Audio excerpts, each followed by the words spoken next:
ఎలా అంటేనే ఆ ఎల్లలు లేని ప్రతిభ ఇది. చిన్నప్పటి నుంచి కూడా దాదాపు ఈ జర్నీ చేశారు. ముఖ్యంగా ఏంటంటే మృదంగం అంటేనే ఒక శబ్దం, ఒక నాదం. మరి సృష్టి కూడా ఓంకార నాదంతోనే మొదలైందని చెప్తారు. మరి ఆ ఓంకార నాదానికి ఈ మృదంగ నాదానికి ఏమిటి సంబంధం? ఏమన్నా కనెక్షన్స్ ఉన్నాయా ఈ సృష్టిలో? ఇది మృదంగం అంటే దేవతలతో నిర్మాణం చేయబడింది. వేదం, సంగీతం దేవతలు నుంచే వచ్చింది మనకి. ఓకే.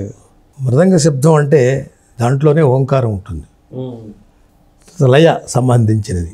ఈ లయ అనేది సృష్టిలోనే ఉంది.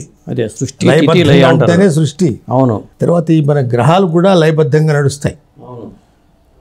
శాస్త్రం చెప్తుంది కదా, ఇప్పుడు పలానా రోజున అమావాస్య వస్తుంది, లేకపోతే గ్రహణం వస్తుంది అనేది లెక్కలు, ఇవన్నీ శాస్త్రంలో ఉంది. ఇది కూడా గణితమే, గణిత శాస్త్రం. ఓకే. అట్లాగే శబ్దం వేదాల నుంచి వచ్చింది. ఇది యజుర్వేదం నుంచి పుట్టింది. యజుర్వేదం. ఓకే. సామవేదం నుంచి సంగీతం ఆవిర్భావం.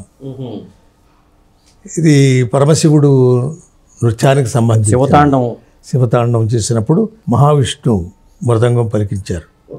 బ్రహ్మతో నిర్మాణం పడింది ఇది మృదంగం. అంటే మృత్ అంగం అంటారు.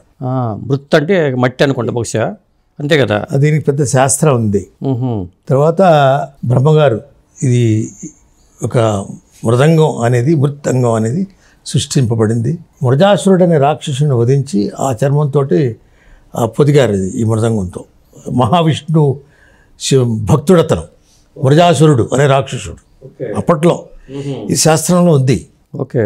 తర్వాత సర్పాలతో ఈ తాళులాగా అవి బిగించబడి ఆ శబ్దంతో మృదంగం వాయించాడు మహావిష్ణువు.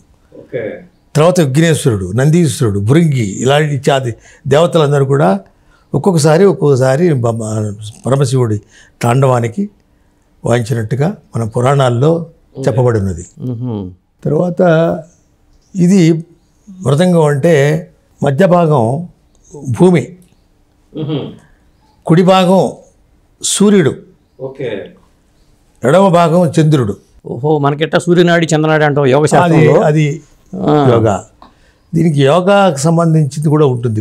సిట్టింగ్ అది, తర్వాత ధారణ, అన్ని మ్యాథమెటిక్స్ ఉంటాయి. తర్వాత సంగీతంలో ఆ నాదాలు పలికించటం. ఇంకో ముఖ్యంగా ఏంటంటే మనం చేతుల్లో కూడా అన్నీ ఉంటాయంట. 72,000 నాడులు అంటారు. ఇది మనం సాధన చేసినప్పుడు కానీ, కార్యక్రమం ఇచ్చినప్పుడు కానీ నాడులన్నీ కూడా యాక్టివేట్ అవుతాయి. మన ఆక్యుప్రెషర్ చెప్తారు కదా చాలా మంది, ఇట్లా నొక్కితే వాళ్ళు మనకి అనుకుంటారు. దీన్ని లయబద్ధంగా మీరు అది వాయించడం అనేది కూడా సాధన. అది సాధన. నేను దాదాపు రోజుకి 16 గంటలు 20 గంటల వరకు చేశాను సాధన. నిత్య సాధకుడు నేను. నాలా సాధన చేసిన వాడు భవిష్యత్తులో ఎవరు ఉండరు మృదంగంలో. చిన్నప్పుడు అంటే ఇప్పుడు కాదు, 7 సంవత్సరం అప్పుడు నేను నిత్యం సాధన చేసేవాడిని. 7వ సంవత్సరమే నేను కార్యక్రమాలు ఇవ్వడం ప్రారంభం అయింది. లాస్ట్ వీక్ వరకు ఇచ్చాను. గుంటూరు, విజయవాడ, కేరళ, ఎక్కువ కేరళ వెళుతుంటాను, తమిళనాడు. అసలు అంటే దీని మీద ఇంట్రెస్ట్ ఎలా ఏర్పడిందండి? సాధారణంగా ఇంట్లో ఉంది. మా ఇంట్లో మా పెద్దండ్రి గారు, గురువు గారు ఎలా సోమన్ గారు మన శిష్యులకు చెప్తుండేవారు, సాధన చేస్తుండేవారు. చిన్నప్పటి నుంచే ఆ వెనుకటి జ్ఞానంతో నేను ప్రారంభించడం జరిగింది. మా నాయనమ్మ గారు పొలాలమ్మ గారు పాడుతుండేవారు, మా అమ్మగారు మహాలక్ష్మి పాడుతుండేవారు, మా తండ్రి గారు ఎల్ఆర్ రామూర్తి గారు వైలిన్ విద్వాంసులు, ఆయన ద్వారం వెంకటస్వామి నాయుడు గారు శిష్యులు విజయనగరం కళాశాలలో, ఘంటసాల వెంకటేశ్వరరావు గారు వారి సహాధ్యాయులు. మా తండ్రి గారు కోలంక వెంకటరాజు గారి దగ్గర నేర్చుకుని తర్వాత పాల్ఘాట్ పణేరి గారి దగ్గర నేర్చుకున్నారు. ఎల్లా సోమన్ గారు పాల్ఘాట్ వెళ్ళి 1930s. అది మా ఇంట్లో సంగీతం ఉందండి. మా సంగీతంలోనే మృదంగం అనేది ఒక పార్ట్ చాలా ఇన్స్ట్రుమెంట్స్లో. అవునండి. మృదంగానికి మిగతా వాటికి మనకు భారతీయ వాద్యాలు 3 మొట్టమొదటి. అవన్నీ కూడా దేవతలు పలికించినవి. వీణ, మృదంగం. ఓకే. వేణునాదం కృష్ణ పరమాత్ముడు వాయించాడు, అంతకుముందు దేవేంద్రుడు వాయించాడు. తర్వాత మృదంగం అనేక మంది దేవతలు వాయించారు, చెప్పాను కదా.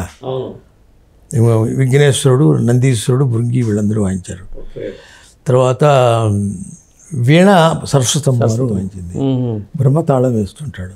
అట్లా ఇది ఒక అద్భుతమైనటువంటి దేవతలతో పలికించిన సంగీతం అంది. అది మన భారతీయ సంస్కృతిలో ఒక భాగం. అక్కడి నుంచే వచ్చింది సంగీతం అనేది. ఏదో ఎవరో సృష్టించింది కాదు, దేవతలు. ఈ నాదాలన్నీ కూడా పైనుంచి సృష్టి నుంచి వచ్చినాయి. సరిగమ పదని సప్తస్వరాలు. ఇది మృదంగంలో 4 ఉంటాయి. 7 తాళాలు, సముద్రాలు, సప్త ఋషులు. ఇవన్నీ కూడా శాస్త్రంగా మనకు వచ్చినాయి. ఏదో ఈనాటికి 5000 సంవత్సరాల నాడు ఈ మృదంగం ఆవిర్భవించింది. ఇప్పటిది కాదు, ఇది మృదంగం షేప్ అదే. మీకు ఎప్పుడు కూడా పురాతన దేవాలయాల మీద చెక్కు ఉంటాయి. ఆ మృదంగం శిల్పాల్లో కూడా వీటితో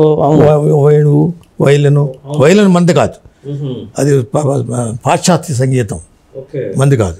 కానీ మన వాళ్ళు దాంట్లో కృషి చేసి అద్భుతమైనటువంటి ప్రతిభ కనపరిచారు.